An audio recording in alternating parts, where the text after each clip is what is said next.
भोलू ने देखा बोला मैं भी आऊंगा ना भैया। ना तुम आओगे हम कहाँ जाओगे, पूंछ काट डालोगे। हम तो भाग जाएंगे हाथ नहीं आएंगे।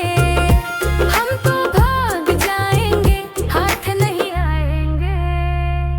दो चूहे थे मोटे मोटे थे वो तो सो रहे थे।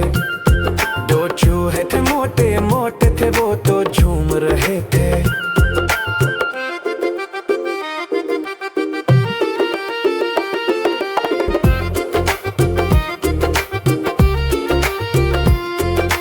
राजू ने देखा बोला मैं भी आऊंगा ना भैया।